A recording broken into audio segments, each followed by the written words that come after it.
வணக்கம். இது people English series. ஒரு வியூவர் ரெக்வஸ்ட் பண்ணியிருந்தாங்க, அஸ்யூம் அண்ட் ப்ரெஸ்யூம் ரெண்டுக்கும் என்ன வித்தியாசம் அப்படின்னு சொல்லுங்கன்ட்டு. அஸ்யூம் அப்படின்னா ஒரு விஷயத்த நாம இது இப்படித்தான் அப்படின்னு நம்ம நினைச்சோம்னா, இதுதான் கரெக்ட் அப்படின்னு நம்ம நினைச்சோம் அப்படின்னா, நாமளே சொல்லுவோம் நான் அப்படி அஸ்யூம் பண்ணிட்டேன் அப்படின்னு நம்ம சொல்லுவோம் இல்லையா? ஒரு விஷயத்த இப்படிதான் நம்மளா நினைச்சுக்கிறது. ஸோ அந்த மாதிரி நினைக்கிறது தான் நம்ம வந்து அஸ்யூம் அப்படின்னு நம்ம சொல்லுவோம். ப்ரெஸ்யூம் அப்படின்றது என்னன்னா, ஏற்கனவே நடந்த விஷயங்களை பேஸ் பண்ணி, எவிடன்ஸை பேஸ் பண்ணி, நம்ம பார்த்த விஷயங்கள், கேள்விப்பட்ட விஷயங்களை பேஸ் பண்ணி, ஒரு விஷயம் இப்படித்தான் இருக்கும்னு நம்ம யூகம் செய்தோம் அப்படின்னா, அப்ப அதை நாம ப்ரெஸ்யூம் அப்படின்னு நம்ம சொல்லுவோம்.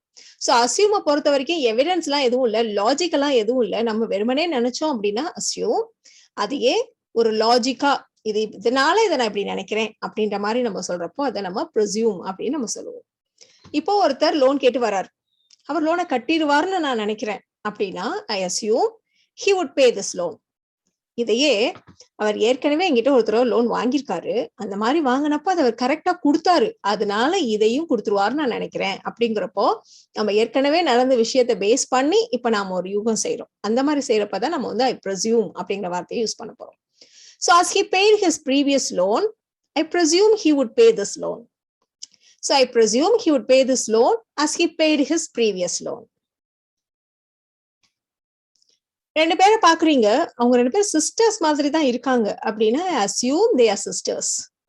இதையே அவங்க பேசிக்கிட்ட விஷயத்த வச்சு, இல்ல அவங்களுடைய முக சாயலை பேஸ் பண்ணி, எதையோ ஒரு விஷயத்த பேஸ் பண்ணி ஒரு லாஜிக்கோட நான் வந்து அவங்களோட சிஸ்டர்ஸ் அப்படின்னு சொன்னேன்னா I presume they were sisters from the way they talk. I presume they were sisters from the way they talk. ஒருத்தரை பார்த்தோன்னே இவர் பெரிய டீம் லீடர், ஒரு நல்ல டீம் லீடரா இருப்பார் அப்படின்னா I assume he can be a great team leader. இதையே அவர் ஏற்கனவே ஒர்க் பண்ணது எனக்கு தெரியும், ரொம்ப நல்லா ஒர்க் பண்ணுவாரு, அதை பேஸ் பண்ணி நான் நினைக்கிறேன் அவர் வந்து ஒரு சிறந்த டீம் லீடரா இருப்பார்னு. So based on his previous work experience I presume he can be a great team leader. So based on his previous work experience, I presume he can be a great team leader.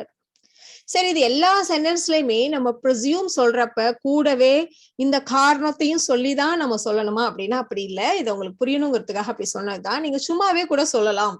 சரி, அஸ்யூம்னு சொல்ற மாதிரி ஐ ப்ரெஸ்யூம்னு நம்ம சொல்லலாம்.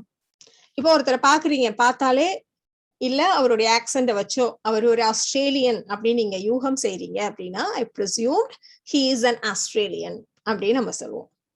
இங்க நம்ம வந்து காரணத்தை சேர்த்துதான் சொல்லணும்னு அவசியம் இல்லை. சோ நம்ம வந்து ஏதாவது ஒரு எவிடன்ஸை பேஸ் பண்ணி, நமக்கு தெரிஞ்ச விஷயத்த பேஸ் பண்ணி ஒரு விஷயத்தை யூகம் செய்யறப்பதான் நம்ம ப்ரெஸ்யூம்னு சொல்றோம். சோ இந்த வீடியோல நீங்க அஸ்யூம் அண்ட் ப்ரெஸ்யூம் இது ரெண்டுக்குமான வித்தியாசம் என்னன்னு தெரிஞ்சுக்கிட்டீங்க. இந்த வீடியோ உங்களுக்கு யூஸ்ஃபுல்லா இருக்கும்னு நினைக்கிறேன். Thank you so much.